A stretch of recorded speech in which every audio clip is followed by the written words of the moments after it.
Bom dia, então, irmãos. Vamos começar a nossa escola bíblica dominical orando ao nosso Deus. Senhor Deus amado, te louvamos, te adoramos, Senhor, por mais um dia, Senhor, por tudo que tem nos dado, por mais este tempo em que podemos estudar a Tua Palavra, Senhor, pela vida que nós temos em Ti, Senhor, pelo Teu Santo Espírito, Senhor, que derramaste em cada um de nós, Senhor, para que possamos entender os Teus ensinos, possamos te amar, Senhor, possamos ter um novo coração, possamos ter uma disposição, Senhor, agora para as Tuas coisas, para as coisas do alto, Senhor. Por isso nos ajuda, Senhor, agora a entender, Senhor, realmente o que é certo, o que é errado, o que te agrada, Senhor, a melhor forma de glorificar e honrar o Teu nome, Senhor. E para isso oramos e pedimos em nome do Teu Filho Jesus Cristo. Amém. Muito bem, então o que a gente viu semana passada? O quê? Eclesiologia. Ah, é mesmo, a gente está estudando eclesiologia, que é o estudo sobre as coisas relacionadas à igreja. E mais especificamente a gente viu começamos a ver na verdade sobre mulheres, né? Qual que é a forma que mulheres servem na igreja? Ou mais especificamente a gente vai começar pela forma que mulheres não servem, um pouco misturado talvez, né? Ou não servir na igreja, né? E a gente começou, que a gente foi até o final da semana passada, foi sobre os exemplos que a gente tem no Antigo Testamento, né? Onde a gente tinha Miriam, certo? Então, quem era Miriam? Irmã de Moisés. E o que ela fazia? Ela era líder.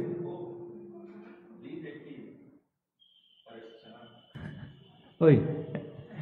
Líder que o povo se recusava a andar sem ela?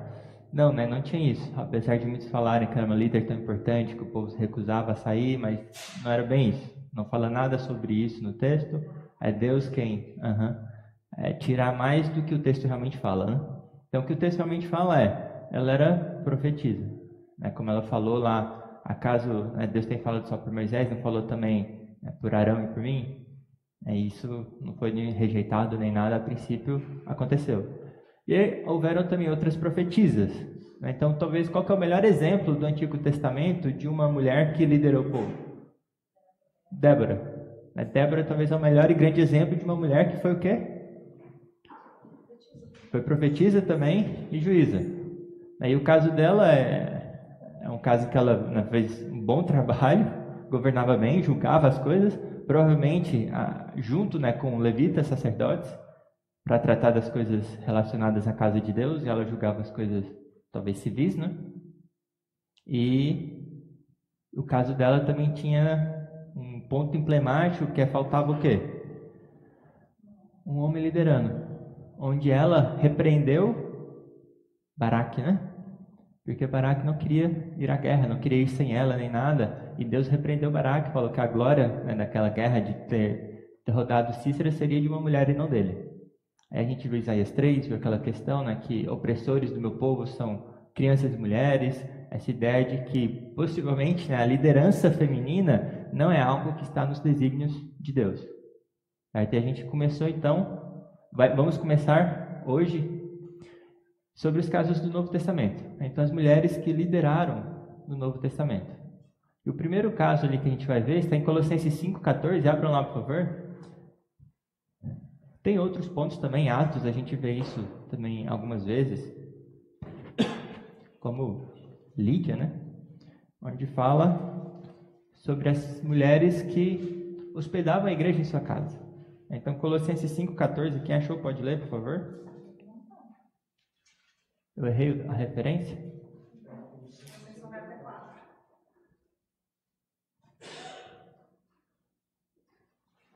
Então eu errei a referência. Eu tinha tanta referência, até pensei em conferir cada uma delas, mas não conferi todas. Então lê, por favor, 4,15. Saudai aos irmãos que estão em Laodiceia, e a Nímpia e a igreja que está em sua casa. Então aqui fala que ela hospeda uma igreja em sua casa. Isso quer dizer que ela é a líder da igreja? Todos os casos em que aparece alguém hospedando a igreja em sua casa, significa que ela está liderando aquela igreja, que ela é a chefe ali daquele caso? Não, né? Isso tornaria, por exemplo, apenas ricos em líderes, porque a igreja ela se reunia em lugares amplos, especialmente quando ia crescendo mais a quantidade de pessoas.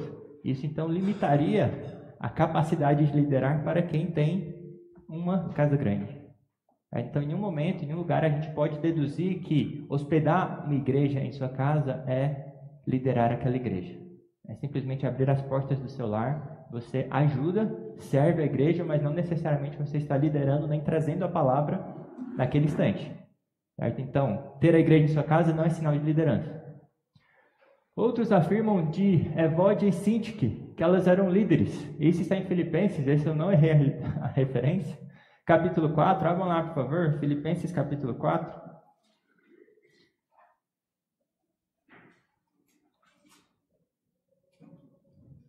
É um caso que muitos conhecem também, desse trecho dessa carta, que fala: rogo a Evódia e rogo a Sintique, pensem concordemente no Senhor. A ti, fiel companheiro de jugo, também peço que as auxilies, pois juntas se esforçaram comigo no Evangelho, também com Clemente e com os demais cooperadores meus. Então fala dessas duas mulheres que se esforçaram com Paulo e ele está lá repreendendo elas. E eles falam que elas eram líderes. E por que elas seriam líderes? Em algum momento aqui a gente pode entender que elas seriam líderes. Alguns falam que eram líderes porque a carta é interessada ao Filipenses 4:1, né? Fala para bispos e diáconos. O problema é que a carta não é interessada somente a bispos e diáconos. Ela é interessada a todos os santos em Cristo Jesus, inclusive bispos e diáconos que vivem em Filipos. Então, só porque a carta era interessada a bispos e diáconos, não quer dizer que ela era uma bispa, né, ou diaconisa. Ela também podia ser uma dos santos a qual a carta também foi interessada. Eles também afirmam, por exemplo, que por ter essa necessidade de repreensão pública, isso implicaria que elas eram líderes. Isso também não implica que elas lideravam o povo, tanto homens como mulheres. Isso implica que elas eram o quê? Notáveis, sem dúvida nenhuma. E o problema era um problema sério, que Paulo precisou tratar na carta. Mas em momento nenhum isso implica que elas lideravam a igreja de Filipos. Então, quando a gente pega textos como esse, como Ninfa, como Evódia e Sintique, a gente está tentando extrair mais do que realmente está no texto. Então, uma repreensão pública não implica liderança. Certo? Acho que todos concordam com isso, né? Febe também afirma que ela era diaconisa. Em Romanos 16:1, abram lá, por favor. Romanos 16, versículo 1.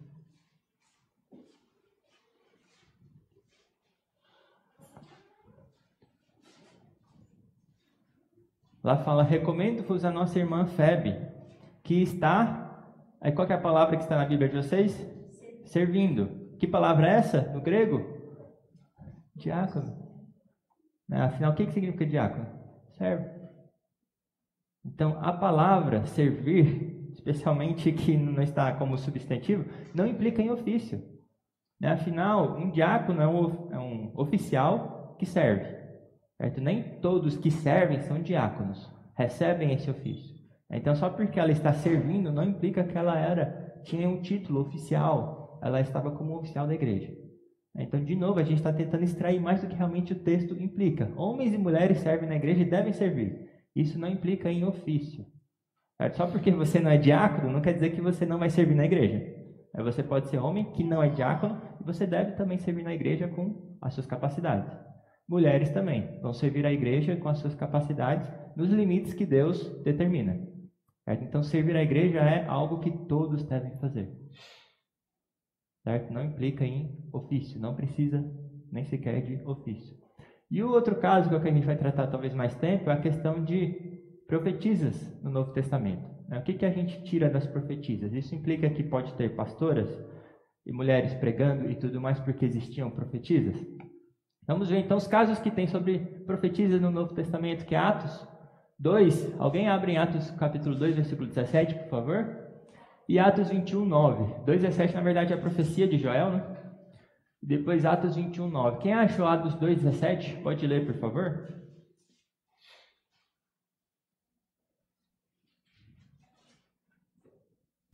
E acontecerá nos últimos dias, diz o Senhor, que derramarei do meu espírito sobre toda a carne. Vossos filhos e vossas filhas profetizarão, vossos jovens terão visões, e sonharão vossos velhos. Então, vossos filhos e vossas filhas profetizarão. Essa era uma promessa que Deus deu ao povo, que aconteceu no Pentecostes, que está lá em Joel, certo? Que Pedro que refere. Quando, depois que desceu o Espírito, todos falaram em línguas também, etc. E Atos 21:9, quem achou pode ler, por favor. E tinha este 4 filhas virgens que profetizavam. Então, Filipe, né? Ele tinha 4 filhas que eram profetisas. Então, a gente tinha as profetisas lá do Antigo Testamento que a gente viu. Tinha Uda, né? Que o rei foi lá consultá-la. E a gente viu que só porque foi consultá-la não quer dizer que ela tinha primazia sobre os outros e era a líder dos profetas. Possivelmente é porque ela estava mais perto. O rei leu sobre as ameaças do livro, quem não cumprisse as maldições e tudo mais, e ele queria consultar um profeta. E tudo indica, uma possibilidade maior que ele foi a Uda, né, porque ela estava lá na Cidade Baixa, estava no centro de Jerusalém, era esposa de alguém que trabalhava no palácio, não implica que ela era líder dos profetas, mas ela profetizava e falou da parte de Deus, e falou ao rei. E no Novo Testamento a gente tem então no mínimo essas 4 profetisas, que eram as filhas de Filipe. E o que a gente tira disso? Existiam profetisas, tudo bem. O que é um profeta? A gente tem profetas hoje?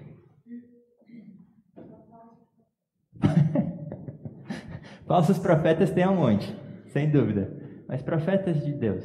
Então, o dom, a gente pode pegar a ideia do dom e do ofício. Porque algumas vezes a gente vai ver na lista dos dons, está lá o dom de profecia. E em alguns momentos, ou um deles só, a gente tem uma lista também de ofícios. Deu à igreja apóstolos. O que veio depois de apóstolos? Profetas. Evangelistas, pastores e mestres. Dos quais a gente tem evangelistas e pastores e mestres é a mesma coisa, né? Apóstolo a gente não tem mais, e profeta, como esse ofício também, a gente não considera mais como existente. Certo? Afinal, em termos de revelação nova, a gente ainda tem?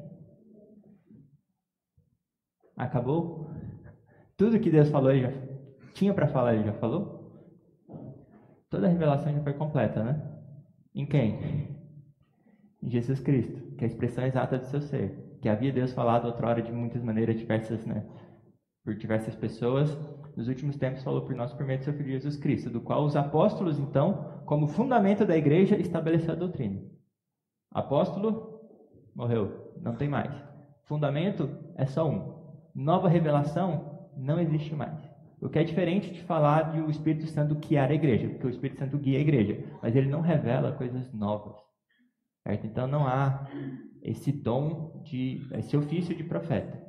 Profeta, então, profetizar não implica, em primeiro lugar, no ensino regular. Então, o profeta é aquele que, no caso do Antigo Testamento, sábado após sábado, dia após dia, ele ensinava o povo. O papel do profeta era estar lá, no seu lugar, espalhado por toda a região de Israel, ensinando as Escrituras? Não, né? Quem tinha esse papel? Os levitas.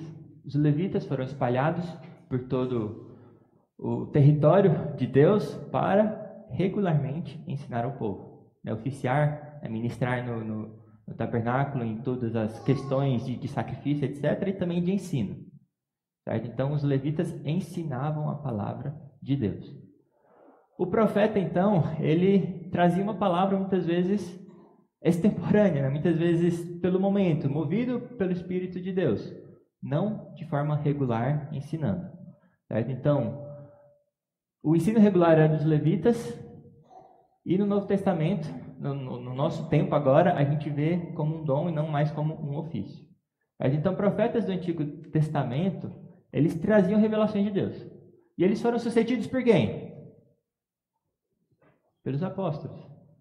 Então, os profetas do Antigo Testamento, no Novo Testamento, aqueles que tinham o mesmo ofício de Jeremias, de Miqueias, de Naum, de Abacuque, de Daniel, Ezequiel, foram os apóstolos.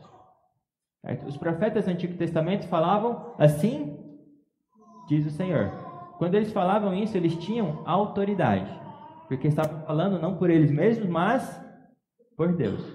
E traziam então autoridade, ensino ao povo, uma doutrina para o povo, do qual Deus foi progressivamente revelando a sua vontade para o povo por meio da lei e dos profetas, que no Novo Testamento foram substituídos pelos apóstolos. Então, quem tinha autoridade, que o profeta, como a gente enxerga ali no Antigo Testamento, como esses grandes profetas que escreveram a palavra de Deus, são os apóstolos, que também escreveram a palavra de Deus. Afinal, todos os livros que a gente tem no Novo Testamento têm a autoridade de um apóstolo por trás. Se não foi ele que escreveu diretamente, tem a autoridade de um apóstolo por trás.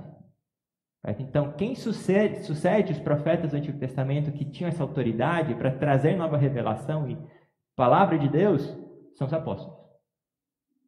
Certo? Então, não são os profetas do Novo Testamento. Os do Novo Testamento, eles não tinham essa autoridade que os profetas do Antigo Testamento tinham. Eles não falavam, assim diz o Senhor, e davam uma doutrina para o povo. O profeta é João Batista, certo? Se a gente considerar, né, como antigo no Testamento, antes de Jesus Cristo, foi o João Batista, embora ele está escrito no Novo Testamento. E Jesus também foi um profeta. Certo? Então, Jesus talvez foi o último profeta com autoridade absoluta, e depois os apóstolos que passaram o seu ensino também, né? Então, a gente vai ver depois, especialmente em 1 Coríntios 14, que os profetas eles tinham que ser avaliados, as suas profecias testadas e julgadas. Diferente do profeta do Antigo Testamento, que ele era revelado ao povo que ele era um profeta de Deus, especialmente pelos sinais que ele fazia. Aqui no Novo Testamento, também quem trazia os sinais eram os apóstolos. Então, os sinais, as maravilhas de Deus, mostravam que era Deus que estava por trás daquela pessoa, comprovando o que ele estava falando, especialmente em questão de nova doutrina. Caso contrário, doutrinas, profecias de modo geral, a gente tem lá em Deuteronômio 18 como que a gente deveria julgar, não é? Se ele falar alguma coisa, especialmente nessa ideia de coisas futuras, e não acontecer, o que a gente entende disso? Falso profeta. O que a gente faz com ele? Apedreja. E se ele prevê alguma coisa, fala que vai acontecer e acontece? É um verdadeiro profeta? Ainda não. Lá fala que se ele acontecer isso e ele falar uma doutrina que é diferente, fala sigamos outros deuses, também mata. Então mesmo que ele consiga acertar o futuro, isso não o chancela como verdadeiro profeta. Porque se a doutrina dele é diferente, seja, como Paulo disse em Gálatas, seja amaldiçoado, anátema. Se um anjo do Senhor trazer uma doutrina, um evangelho diferente que a gente pregou, seja anátema. Certo? Então, só porque ele acerta o futuro, isso não garante nada a ele. Ele ainda tem que ser condizente com a doutrina para ser um verdadeiro profeta.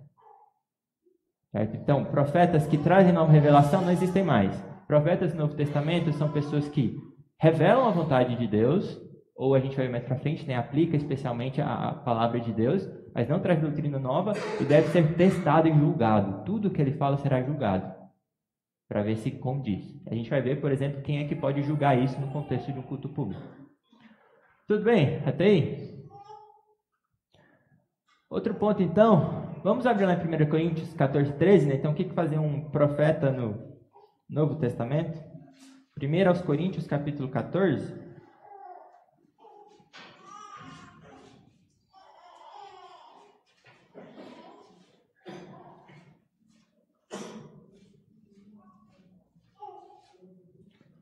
Versículo 3, quem achou pode ler, por favor? Mas o que profetiza fala aos homens, edificando, exortando e consolando. Então aqui está praticamente o que faz um profeta, Ele tem que falar aos homens para edificação, para exortação e para consolo. Certo? Então, um profeta, ele vai trazer a palavra de Deus, ele vai ser movido pelo Espírito Santo, não como um mestre regular, mas ele, movido pelo Espírito Santo, vai aplicar a palavra de Deus na vida daquelas pessoas, vai consolar, confortar, exortar, trazer o verdadeiro sentido da palavra de Deus para a vida de alguém. certo? E de novo, não como um ensino regular, não como um ofício, mas como um dom de alguém que consegue consolar os outros com a palavra de Deus, movido pelo Espírito Santo. Esse é praticamente o papel que a gente entende, o dom que a gente entende da profecia. Aquele que traz a palavra de Deus ao coração das pessoas. Certo? Um mestre, ele pode ensinar de uma forma até bem acadêmica e não conseguir aplicar a palavra ao coração das pessoas. Tanto que você vê muitas pessoas que são fiéis ensinando sobre o que é um profeta, né? Especialmente pastores que falam, eu tenho o dom de mestre. Passo a semana inteira me esforçando diligentemente para preparar o ensino. Na hora de dar esse ensino, eu peço então pelo dom de profecia, para que eu consiga transmitir aquela mensagem para as pessoas, para alcançar o coração delas. Então a gente tem essa diferença entre, por exemplo, ensinar e pregar a mesma coisa. Muitas pessoas diferenciam. Porque pregar é necessário um pouco esse tom de profecia. É necessário que se aplique a palavra de Deus às pessoas. Alguém pode ficar no EBD ensinando sem parar e não conseguir aplicar essa mensagem nas pessoas. Mostrar realmente o que é cada coisa, mas não trazer para o seu contexto, não trazer para o coração daquelas pessoas o que realmente deve ser feito, ou consolar as pessoas em tempos de tribulação e tudo mais. Isso pode acontecer. Então a gente diferencia isso. Um profeta, então, esse dom de profecia, ele tem essa capacidade de aplicar a palavra de Deus às pessoas, no coração das pessoas. Certo? Tudo bem? Então, o profeta, ele, como é dito, é o homem da hora. Certo? Ele aplica de forma não antecipada, não preparada, como um mestre. O mestre ele se prepara, se esforça, mas o profeta, de uma forma não antecipada, ele vai aplicar a mensagem de Deus a alguém. Certo? Não desprezem as profecias. É o que está dizendo aquele texto? Para que a gente não despreze revelações novas e coisas do futuro? Não. Para não desprezar praticamente a palavra de Deus. Certo? Que foi revelada a você. Então não desprezemos as profecias, que são importantes. Entendendo que realmente é uma profecia dos nossos tempos. Tudo bem até aí? Profecia também tem freios. Certo? Então, abram lá em Romanos 12 agora. Romanos 12, versículo 6.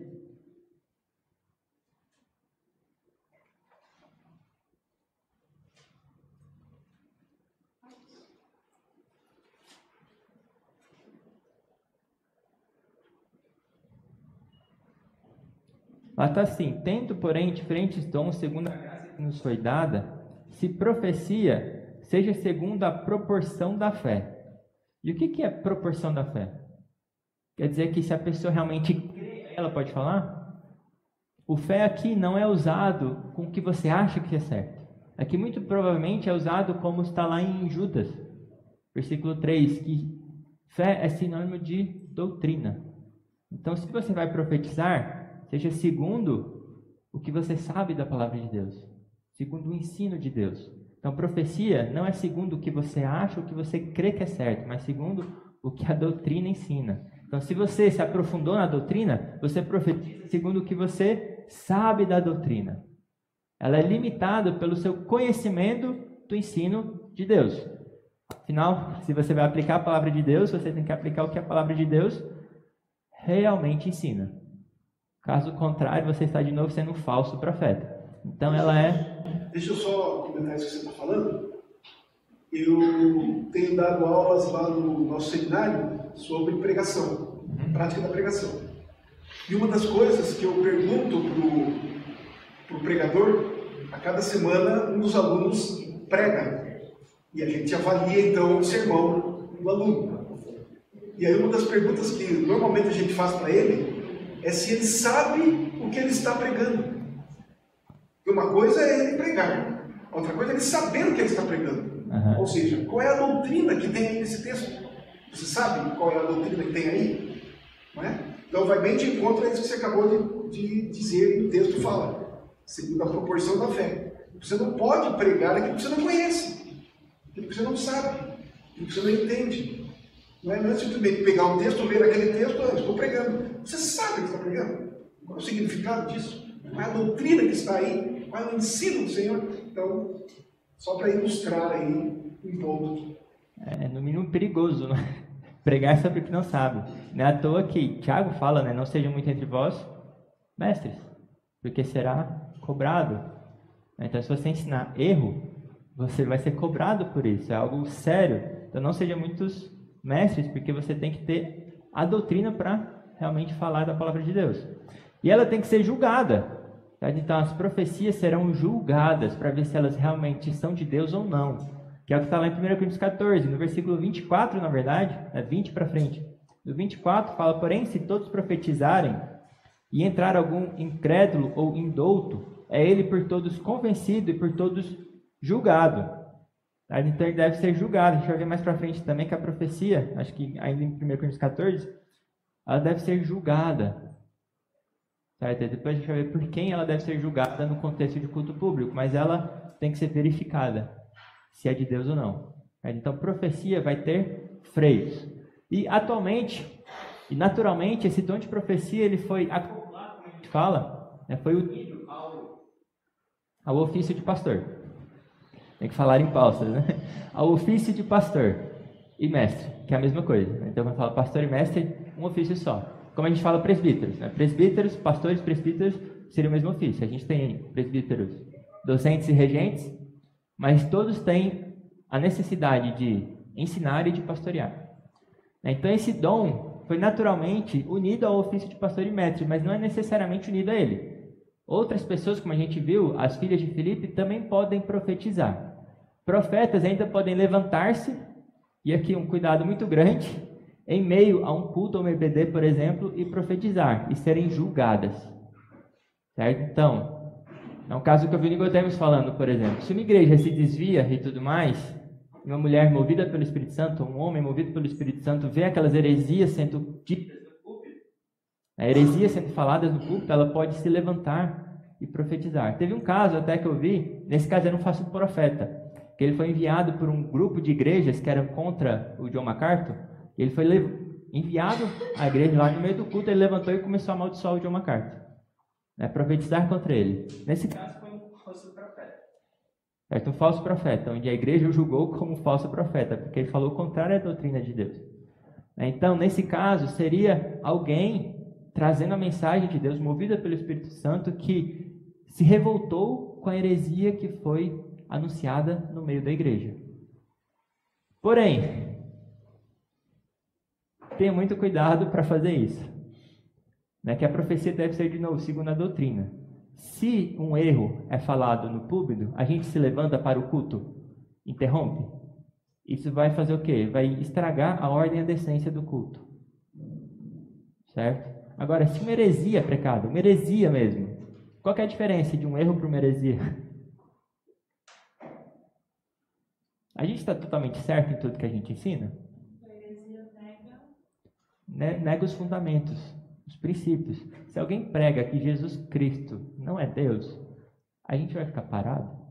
Vai deixar essa pessoa ocupar o púlpito? Nesse caso, especialmente dos líderes, é dever se levantar. Mas se você não tem certeza, se não é uma heresia de fato, você vai ser um falso profeta interrompendo o culto. Então é algo que a gente não faz de qualquer maneira. Certo? Por isso que geralmente a gente deixa isso para os líderes também. É papel deles defender a fé, calar a boca daqueles que estão falando heresias.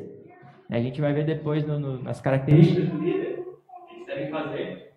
Eles devem fazer calar aqueles que ensinam o evangelho diferente do nosso Deus. Então a gente não interrompe o culto de qualquer maneira. Pode acontecer, esse caso aí eu tirei até do Nicodemos falando, pode acontecer de um profeta se levantar durante o culto, durante um EPD, para, movido pelo Espírito Santo, trazer a revelação de Deus? Isso é uma heresia? Poderia. Nos nossos tempos poderia. É incomum, é improvável, a gente acaba não fazendo coisas assim, porque a gente não costuma frequentar uma igreja que prega heresias. Essa é a nossa igreja. Pregar heresia, a gente não deve permitir. Certo? A gente se levanta. Mas a gente tem que estar muito certo disso. Segundo a doutrina que nos foi dada. A profecia se profetiza, seja segundo a doutrina. Então, se você levantar e falar alguma coisa, será julgado.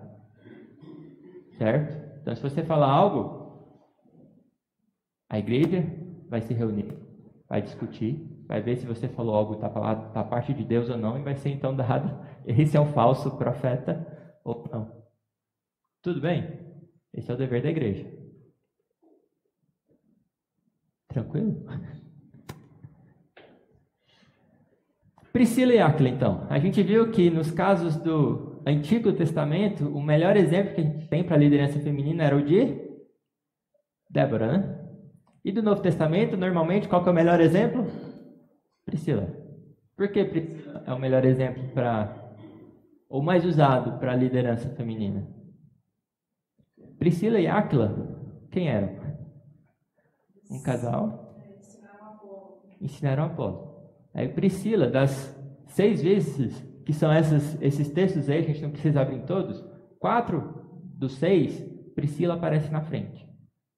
Como costume da época, dando um sinal de preeminência, falando da importância de Priscila. Priscila. Não, é nova. Depois, hoje. Muito bem. Priscila, então, ensinava. A gente vê um caso de ensino, né? Mas a gente vê ela como uma preeminência. Algumas vezes Áquila ainda aparece na frente. Então, Priscila, junto com Áquila, instrui Apolo. Abram lá em Atos 18.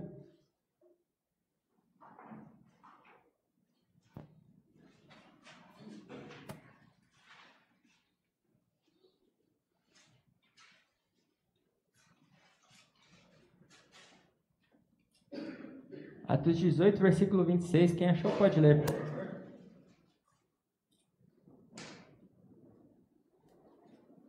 Ele, pois, começou a falar ousadamente na sinagoga.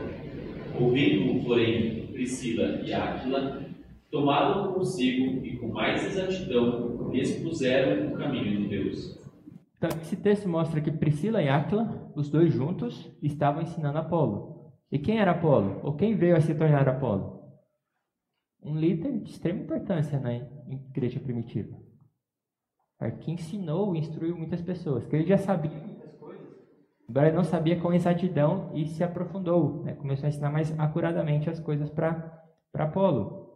E com esse texto a gente pode deduzir que pode haver pastoras. Priscila ensinou Apolo. Então a gente pode ter qualquer coisa. Mulheres ensinando de qualquer forma, em qualquer lugar, de qualquer jeito. De novo, a gente está tirando do texto mais do que ele fala. Afinal, Priscila e Áquila separaram Apolo, ensinaram ainda de forma particular. Aqui não está falando nada sobre o ensino de uma igreja regular, nem nada disso. Está mostrando que eles ensinaram Apolo. E provavelmente aqui mostra, o mínimo que a gente deduz disso é que Priscila tinha uma profundidade teológica muito boa. Que é o quê? Um exemplo para todo mundo, para homens e para mulheres. Priscila sabia bastante coisa e ensinou Apolo. Então eles o instruem de forma particular e expandir isso para pastoras de novo, tirar mais informação do que o texto realmente diz. A gente não pode deduzir disso que mulheres podem ser, por exemplo, mestra regular na igreja para adultos, né? Ou oficial. Porque o texto não fala isso, não deixa claro isso, não tem como deduzir do texto essas coisas.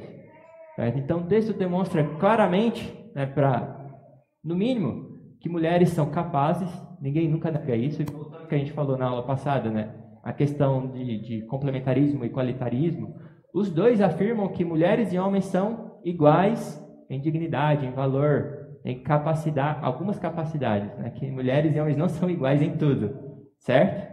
Afinal, até Pedro fala que mulher é o vaso fraco, que deve ser tratado, cuidado e honrado. Certo? Mas, em um momento, a gente discute a capacidade feminina de aprender a doutrina e de ensinar. Então, esse texto, no mínimo, mostra isso, que Priscila se aprofundava na doutrina e tinha a capacidade de ensinar, a profundidade de ensinar todo o conselho de Deus. Lógico, é claramente deduzido da Escritura. Certo? É isso que o texto mostra. Então, ela pode ensinar, e pode ensinar homens, tem uma profundidade teológica, e homens podem sim aprender como as mulheres. E não é nada sábio ignorar o que uma mulher fala. Então esse texto, no mínimo, deixa claro isso. O que ele não deixa claro é que mulheres podem ser pastoras, oficiais, etc. Não tem como deduzir desse texto. Então, pegar um exemplo e expandir isso é, no mínimo, perigoso. Tudo bem? Então, é um bom exemplo? Sim. O exemplo deve ser seguido pelas mulheres? Sim. Certo? Mas isso não dá base para pastoras. Aqui tem um caso peculiar que eu até trouxe, que é de Júnias. Vocês conhecem Júnias? É uma mulher que dizem ser apóstola. A questão, ela é apóstola. Abram lá em Romanos 16, 7.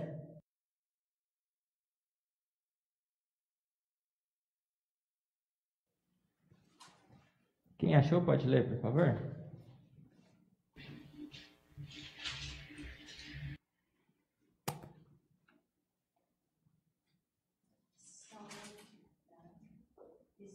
É, 16, 7. Saudai Andrônico e Júnias, meus parentes e companheiros de prisão, os quais são notáveis entre os apóstolos e estavam em Cristo antes de mim. Então, esse é um texto que muitos usam para falar que Andrônico e Júnias, por estarem entre os apóstolos, eram também apóstolos. Igual falar, Daniel é um entre os presbíteros. Essa é a ideia que eles trazem. E, de novo, tem uma discussão acadêmica gigante falando que essa expressão significava que os dois eram apóstolos.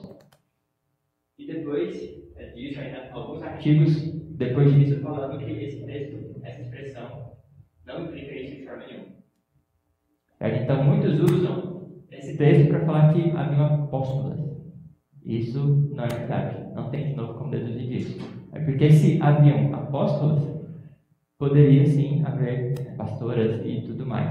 Então eles usam esse texto para isso, e isso não é verdade. E o apóstolo é um termo comum. De novo, como a gente viu sobre diácono, a gente pode pegar esse termo como alguém que é enviado, ou então alguém que é um oficial, chamado e escolhido diretamente por Jesus Cristo, que presenciou todas as coisas e que não existe mais ninguém como os apóstolos de antigamente. Então, antigamente, esses dois poderiam ter presenciado tudo e terem... Os dois não, né? Pelo menos o Andrônico, talvez, né? Poderiam ser um apóstolo, ter as qualificações? Talvez até poderiam, como Matias, que foi eleito, poderia. Mas isso não significa que eles eram, de fato, apóstolos escolhidos por Deus, que tinham a autoridade e o ofício de um apóstolo. É como os 12 lá e Paulo fora do templo. Certo? Então, de novo, argumentos que são difíceis de engolir. Um outro, que é mais absurdo ainda, é que eles falam que Jesus escolheu apenas homens, porque afinal, se a gente olhar apóstolos, por que Jesus escolheu só homens? Se ele queria trazer uma igualdade, essa questão de permitir igualitarismo, por que Jesus não colocou como líder mulheres? Aí o que eles falam contra? Porque Jesus estava limitado por questões culturais. É aceitável um argumento como esse? De forma nenhuma. Imagina, limitar a Deus, o homem limitar a Deus. Então, quando a gente vê argumentos que limitam a Deus por seres tão inferiores como nós, algo está errado. Certo? Então, afirmar que só tinha apóstolos homens por questões culturais também não tem base nenhuma. Né? Limitar Deus à cultura é absurdo. Outro argumento que usam bastante também é que primeiro as mulheres. Porque mulheres foram as primeiras em algumas coisas. Por exemplo, quem foram os primeiros a ver Jesus ressurreto? As mulheres. Aí falam que elas eram apóstolas para os apóstolos. Elas foram enviadas por Jesus Cristo para os apóstolos para falar que ele ressuscitou. Em certo sentido, é verdade, porque elas foram enviadas. Mas em outro sentido, não. No sentido de uma oficial com autoridade, não é verdade. Isso mostra a primazia que realmente a palavra muitas vezes dá às mulheres, sem dúvida nenhuma. A importância que as mulheres têm, né, na palavra de Deus, na verdade, isso é demonstrado muitas vezes com esses casos. Então, mulheres são, sem dúvida nenhuma, importantes para o reino de Deus. Em muitos casos, tiveram esse papel primeiro que homens. Isso não quer dizer que elas devem ser oficiais. De novo, a gente está querendo expandir coisas que não tem como deduzir, não tem como tirar desses exemplos doutrina, como pastoras e etc. São argumentos que a gente não aceita. Tudo bem? São relevantes? Tudo bem. Muda o projeto divino para a liderança masculina? Não.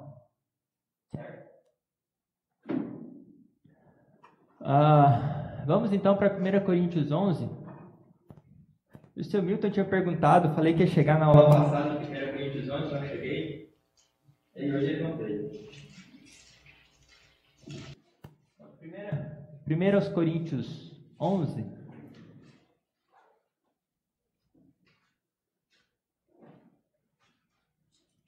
Do 1 ao 16, eu vou ver. Está escrito assim: sede meus imitadores, como também eu sou de Cristo. De fato, eu vos louvo, porque em tudo vos lembrais de mim, e retendes as tradições, assim como vos as entreguei. Quero, entretanto, que saibais ser Cristo o cabeça de todo homem, e o homem o cabeça da mulher, e Deus o cabeça de Cristo. Todo homem que ora ou profetiza, tendo a cabeça coberta, desonra a sua própria cabeça. Toda mulher, porém, que ora ou profetiza com a cabeça sem véu, desonra a sua própria cabeça, porque é como se a tivesse rapada. Portanto, se a mulher não usa véu, nesse caso, que rape o cabelo. Mas se lhe é vergonhoso tosquear-se ou rapar-se, cumpre-lhe usar véu. Porque, na verdade, o homem não deve cobrir a cabeça, por ser ele imagem e glória de Deus. Mas a mulher é a glória do homem. Porque o homem não foi feito da mulher, e sim a mulher do homem. Porque também o homem não foi criado por causa da mulher, e sim a mulher por causa do homem. Portanto, deve a mulher, por causa dos anjos, trazer véu na cabeça, como sinal de autoridade. No Senhor, todavia, nem a mulher é independente do homem, nem o homem é independente da mulher. Porque como provém a mulher do homem, assim também o homem é nascido da mulher, e tudo vem de Deus. Julgai entre vós mesmos, é próprio que a mulher ore a Deus sem trazer o véu? Ou não vos ensina a própria natureza ser desonroso para o homem usar cabelo comprido? E que, tratando-se da mulher, é para ela uma glória? Pois o cabelo lhe foi dado no lugar de mantilha. Contudo, se alguém quer ser contencioso, saiba que nós não temos tal costume, nem as igrejas de Deus. Muito bem, o que esse texto fala sobre a liderança feminina? Muito coisas contras, né? A gente já viu parte desse texto explicando sobre essa questão da autoridade masculina, onde Cristo é o cabeça do homem e o homem é o cabeça da mulher, Deus é o cabeça de Cristo. A gente viu que essa autoridade não implica em inferioridade. A gente viu essa questão na economia da Trindade, em como a Trindade se organiza e administra a sua casa, onde Deus comissiona o Filho, comissiona o Espírito Santo. O Filho não comissiona, não ordena coisas ao Pai.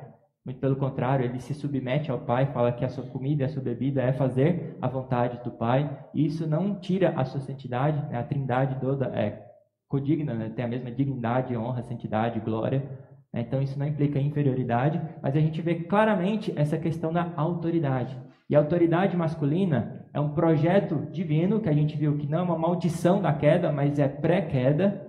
E isso replica o que a gente vê na própria Trindade. É o que a palavra de Deus fala em todo o tempo. A gente viu a questão da responsabilidade do homem, como isso mostra a autoridade do homem na questão da queda, né? Como que ele representava. E esse texto, então, fala exatamente isso, que as mulheres têm que ter esse sinal de autoridade. Aqui a gente pode discutir a questão do véu na cabeça. A maioria trata isso como algo da cultura, mas que simboliza a questão da autoridade. Certo? Alguns falam que não é cultural, que mulheres deveriam usar chapéu, alguma coisa assim, mas é o ponto que a gente não vai discutir aqui agora. A questão é a autoridade. Certo? Então, o homem é a autoridade.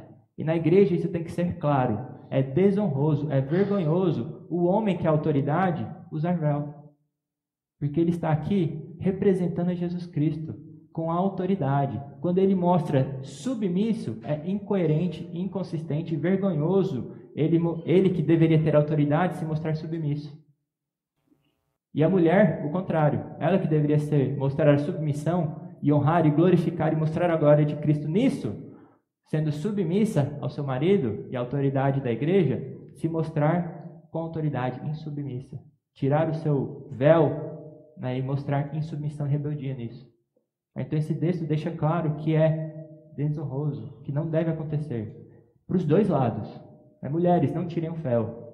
Homens, não orem com a cabeça tapada. Sejam homens, de fato. Então, no mínimo, a gente vê que nesse texto, a gente tem uma clara distinção, né? Homens devem ser homens, se vestir como os homens, se portar como homens, ter a autoridade que foi dada aos homens, e mulheres se vestirem como as mulheres, se portarem como mulheres, serem submissas como Cristo manda as mulheres e se portarem dessa forma. Essa é a forma honrada de homens e mulheres fazerem as coisas. Então é vergonhoso para o homem não mostrar essa autoridade, não ser o líder que ele deveria ser. Certo? Então é uma vergonha o homem não liderar, e é uma vergonha a mulher liderar. Certo? Esse texto do domingo deixa claro isso. A gente pode, né? A gente não vai se aprofundar nessas questões de véu, o que exatamente significa isso, além de ser um sinal de autoridade, que é o que está explicitamente falado, né? Então, homens devem ser homens, mulheres devem ser mulheres. Então, cada um vive de acordo com o seu sexo, né? Com o gênero que lhe foi atribuído assim que nasceu. Afinal, não tem, né, desligar. A gente pode separar gênero de sexo, mas não tem como desconectar um do outro. Nessa ideia de ideologia do gênero, isso não existe. Então, homens, sejam líderes. Mulheres, né, não assumam a liderança. O seu desejo será contra o teu marido, para o teu marido, mas a ti cumpre dominá-lo. Eu estou misturando o texto com o de Caim também, mas a construção ali é praticamente a mesma. Né? Então, o homem vai governar, certo? E a mulher mostra a sua submissão. Tudo bem? Meu irmão, a gente está exatamente no texto que você tinha perguntado domingo passado, sobre o que é o homem não orar com o véu na cabeça.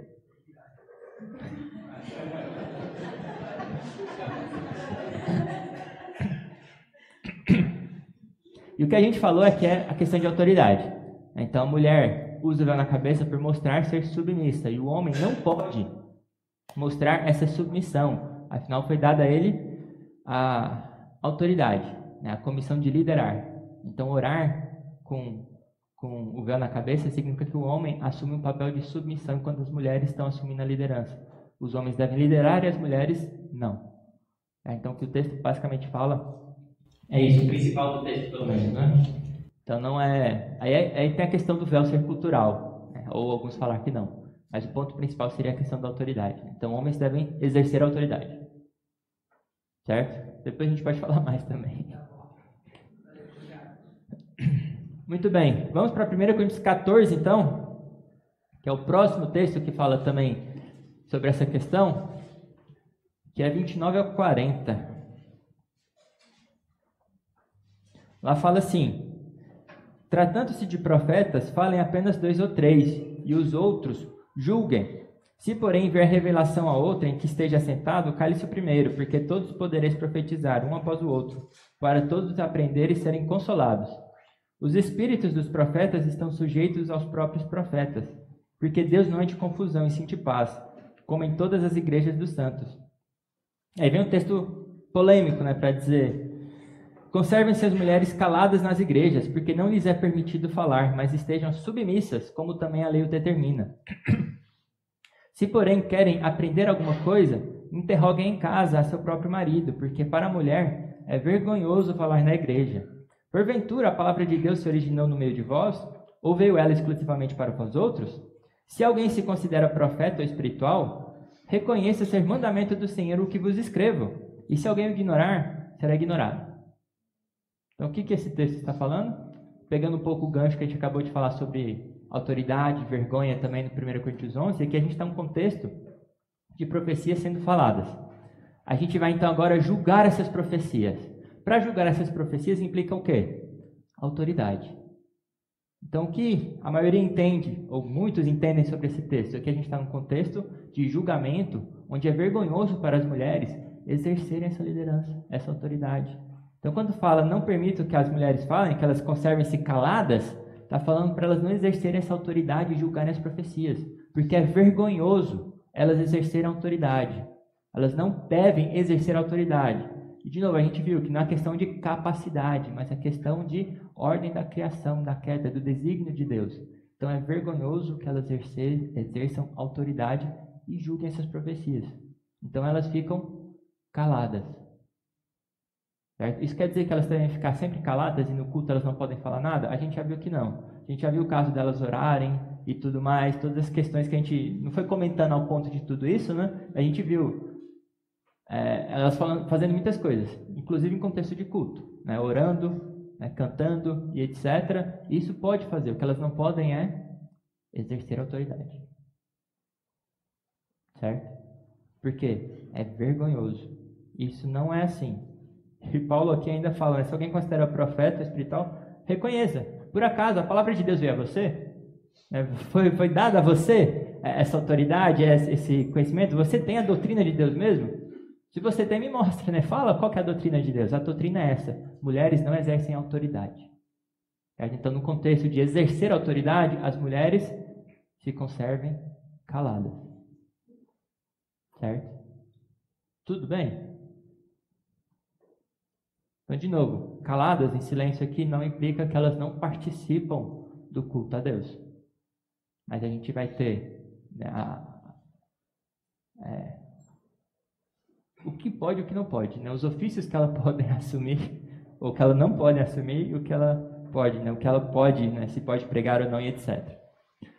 Então, aqui também a gente vê que a aplicação ela é universal, que muitos falam que esse texto é cultural e tudo mais, mas a questão é transcultural. É como em todas as igrejas dos santos, que está lá em 1 Coríntios 11 também. É em todas as igrejas. A gente vai ver Timóteo também, que o exemplo que ele está é mais transcultural ainda, é o mais transcultural possível que o da criação. Então aqui de novo, a gente não vai limitar todo este capítulo a uma questão cultural. E falar que em Éfeso tinha a questão das mulheres, da Diana lá e tudo mais. Não, a aplicação ela é transcultural em todas as igrejas dos santos. Não importa se era Éfeso ou outra cidade qualquer. Tudo bem? Agora o texto principal. A gente está bem longe de acabar. Vamos abrir em Timóteo, 1 Timóteo 2. O plano era mostrar também como as mulheres servem. A gente vai de novo acabar só no como elas não servem, mas na próxima aula a gente volta ao como servir.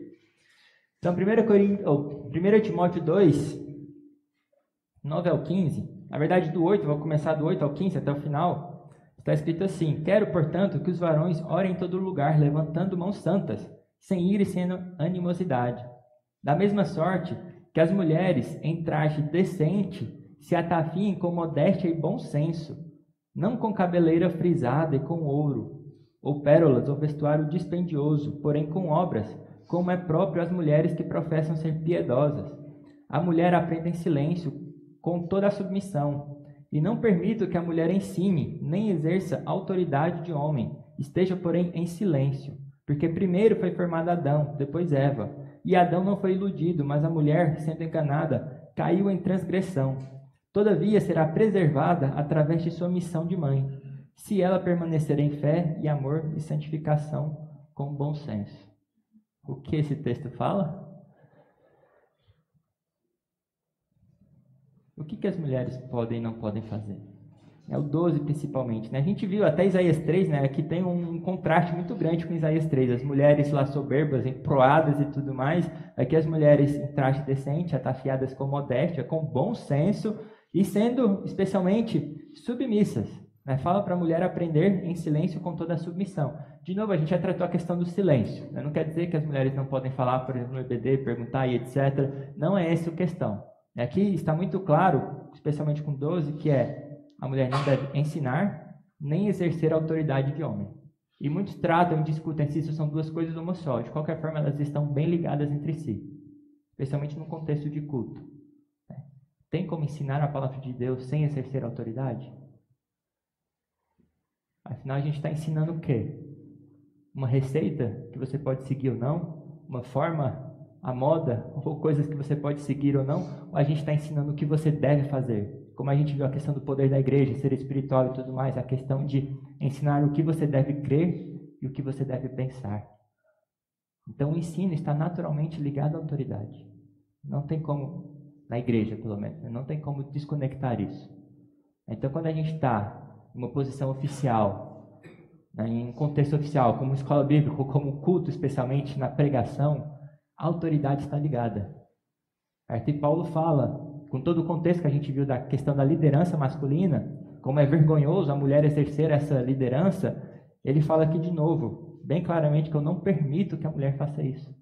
Então, num contexto de igreja organizada, e a gente não vai tratar tão detalhadamente assim questões peculiares, como, por exemplo, missionárias, onde não tem ninguém que sabe a palavra de Deus. É claro que ela pode falar, pregar, ensinar a palavra de Deus naquele contexto. A grande comissão foi dada também a todos. Então, onde não há homens, as mulheres vão pregar e vão ensinar. Tem até um caso que eu não lembro quem, que eram missionárias que estavam pregando, ensinando, estabelecendo uma igreja, e o cara estava ajudando a traduzir. E ele estava traduzindo a Bíblia e aprendendo, obviamente, com isso. Até que ele chegou nesse texto e ele falou para as missionárias, olha, agora vocês devem parar e eu devo assumir a liderança do ensino. Que era o que ele tinha entendido, né, quando estava traduzindo. E ela falou, certo. Então, o que esse texto fala? Não é permitido. Porque há esse exercício de autoridade toda vez que a gente ensina. Então, mulheres que pregam, como a gente tem lá em 1 Coríntios 14, é vergonhoso. Não há desculpas. Não tem como. A gente tratou de todos os casos e exemplos, e a gente não tratou de todos os argumentos, que eu não vou trazer todos os argumentos dos igualitários, dos que afirmam que é possível mulheres pregando, mas é vergonhoso. O texto aqui não tem como ser mais claro, a não ser que você queira distorcer. Tem até um argumento, um livro que eu não lembro quem escreveu, que fala que o ensinar aqui, na verdade, era algo muito peculiar e restrito, que era trazer, repetir a autoridade apostólica, os ensinos doutrinários e tudo mais, e que a pregação hoje não tem nada do que esse ensinar aqui. Mas isso é absurdo, né? Ele distorce o significado de ensinar, porque existem ensinos, profecias, etc., várias formas de falar. Mas ensinar aqui não significa repetir o ensino apostólico com a autoridade de um apóstolo e tudo mais. Não é isso que ensinar fala. Que eles estavam argumentando que ensinar era isso, porque então pregação não tem o que realmente é o ensinar que Paulo fala aqui. Para falar que pregação é diferente, então mulheres podem fazer. Porque não tem como fugir desse texto. A não ser que você mude o significado de ensinar, não tem como fugir desse texto. Ensinar está ligado à autoridade. E argumentos como a mulher pode pregar se estiver debaixo da autoridade do conselho, aqui não está falando que ela pode ou não pode ter autoridade. Aqui está falando de exercer. Então, se ela está ensinando, ela está fazendo o quê? Exercendo a autoridade. Não há autoridade que não venha de Deus. Os homens que estão exercendo a autoridade aqui é porque Deus concedeu essa autoridade e essa permissão a eles. E se Deus não concedeu às mulheres, e o conselho concede, os homens é que estão concedendo. Não é Deus. Então, se Deus, por meio de Paulo, do Espírito Santo aqui, fala que não é permitido que ela exerça a autoridade de homem, não deve exercer. Não deve haver pastoras. Elas não devem pregar. E, de novo, não por falta de dignidade, não porque elas são diferentes do homem nesse sentido, são cordeiras do homem, não porque falta capacidade. A gente tem o exemplo de Priscila, tem o exemplo de Débora, que não justifica pastoras e mestras regularmente ensinando na igreja com autoridade de homem. Não pode haver autoridade de homem. Os argumentos aqui é porque foi criado assim. A gente viu, o homem foi criado primeiro, e por causa do homem foi criada a mulher. Primeiro foi formado Adão, depois Eva. E Adão não foi iludido, mas a mulher sendo enganada caiu em transgressão. A questão aqui é criacional, não é cultural.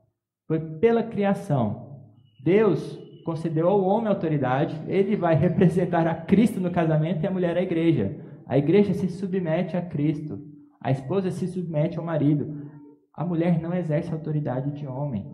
Ela aqui, como fala no 15, será preservada através da sua missão de mãe. Se ela permanecer em fé, amor, santificação com bom senso. Não, ela não vai ser salva, preservada por ter filhos, mas por ser mulher. Exercer o seu ofício, o seu papel que foi dado a ela. Eu falo ofício aqui, não querendo confundir as coisas, mas ao papel que foi dado às mulheres. Certo? Então, isso é o que a gente viu lá sobre a diferença. O homem deve ser homem e a mulher deve ser mulher. Qual que é o papel de mulher? Não é exercer a autoridade de homem. Isso é vergonhoso. Certo? Sim. Eu estava conversando uma vez com uma amiga minha, missionária também, e a gente estava conversando justamente sobre essa questão de enviar mulheres sozinhas, né? E ela falou assim, ela notou no campo onde ela estava, como isso fazia mal para a igreja, porque acabava que os homens viam aquelas mulheres como autoridade e iriam perguntar para ela tudo e, acabava que eles, né, A gente estava comentando sobre isso, assim, falando que a gente não concorda com mandar mulheres sozinhas, assim, para plantar igrejas, né? Para trabalhar com outras coisas, talvez, mas para a plantação de igrejas, assim, a gente estava comentando como isso faz mal para a igreja, no final Pode das ser contas. complicado, né? Até a autoridade do homem em casa mesmo, ele, né?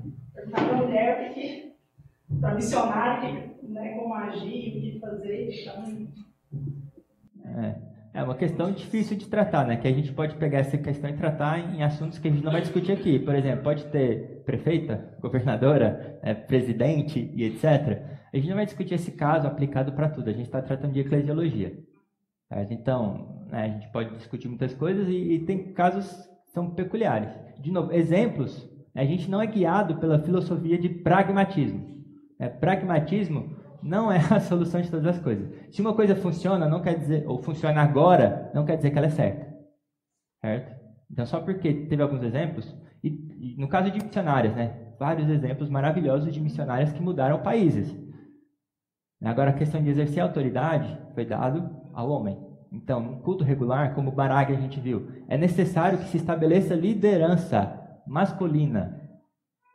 Certo? A gente vai ver depois, no caso de oficiais, né, presbíteros, como isso é necessário e como isso é dado ao homem. Né? Timóteo, titular, todos os termos são sempre colocados no masculino, porque é dado ao homem. Então, o homem deve ser o líder, porque foi estabelecido assim por Deus, desde a criação. Aí a mulher se submete. Isso não muda a dignidade de nenhum dos dois. Tudo bem? Então, a gente não conseguiu chegar no como as mulheres servem, mas próxima aula a gente vai ver então sobre o serviço, como honrar a Deus servindo no seu papel de mulher. E depois a gente vai para os homens. Mais uma questão que vocês queiram falar até agora? Então, eu vou orar para a gente encerrar, que a gente passou um pouquinho do tempo. Senhor Deus amado, te agradecemos por esse dia, Senhor, e pedimos que realmente aplique a Tua palavra em nossas vidas, nos ajude a compreender a Tua verdade, Senhor, porque não importa o que nós pensamos, sentimos e agimos, Senhor, se é contrário à Tua palavra, é errado e devemos mudar, Senhor. Por isso, nos instrua para que realmente, com consciência, com entendimento, possamos Te servir, Senhor, não como cavalos, mulas, Senhor, que são dominados e obedecem somente com freios e cabestros, mas com o nosso coração, Senhor. Queremos Te servir com todo o nosso coração, com todo o nosso entendimento, com toda a nossa força.